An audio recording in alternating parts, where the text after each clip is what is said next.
let me just give you one more example of just how difficult this is going to be. I mean, can you imagine? Like now, I find that Jeffrey Lord, who is a CNN talking head, who's also has been like sort of like the House Trump surrogate that they have there. They seem to just like park him, in a corner. And whenever they need somebody to come and justify what Donald Trump has said, they bring him over. And he's sort of like an in-house Chris Christie for them. And here he is last night. This went on for 20 minutes, ladies and gentlemen. I mean, in some ways, I feel like we should just attach the whole 20 minutes. But we have 2 clips from this, right? Is that right, Matt? Or just one? Okay.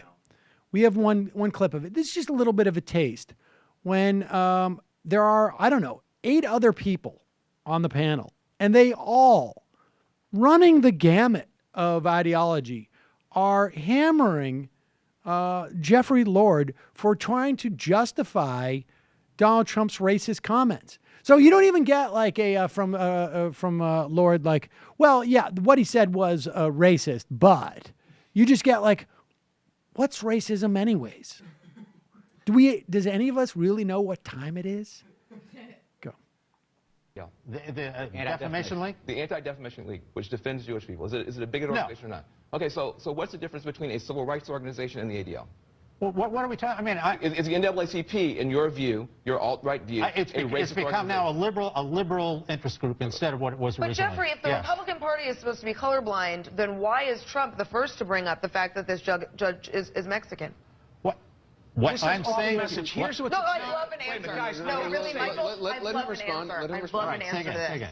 Say again. If the Republican Party is supposed to be colorblind, I agree with you. Yeah. Then why is Trump the first person to mention that this judge is Mexican?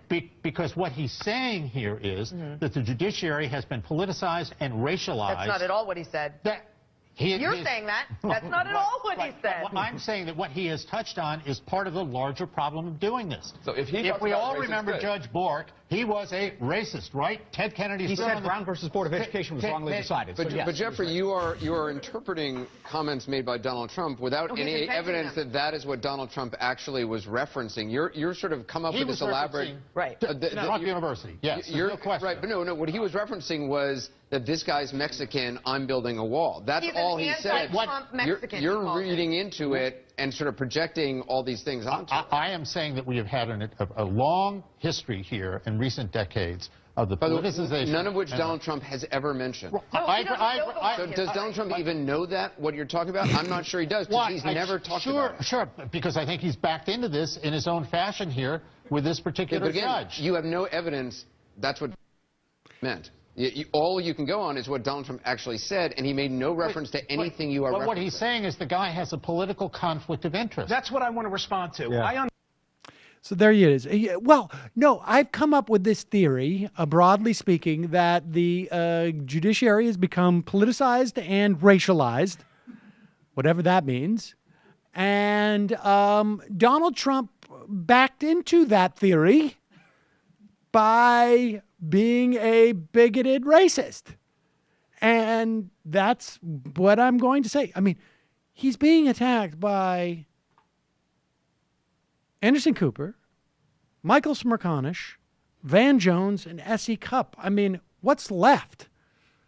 What are they going to do? They got to bring in a Canadian to pound on this guy? Like, literally, like, what other sector of American society could you bring in? I mean, never mind, like, even S.E. Cupp, coming from that sort of, the Republican Party is colorblind. Even that one doesn't work. Like, no, we're not colorblind anymore. I think Paul Begala came in to clarify that Judge Bork was against Brown v. Board of Education. Which is why he was called a racist. It then sort of emerged from the ether. I'm quite sure that Donald Trump, when he was talking about this guy's Mexican heritage, was thinking, time for getting revenge for Bork. This is just like Bork. I'm going to Bork this guy. The whole point of the Trump University scam was not to rip people off. It was to get a Mexican judge who would rule over the people that I scammed out of money. Again, ancillary concern. Just so I could demonize him as revenge for Robert Bork. There you go. It's disgusting. It's bad. It's true. It's bad. Liberals It's true. created Bork. It's true. It's really true. Hello, you. I'm Sam Seder.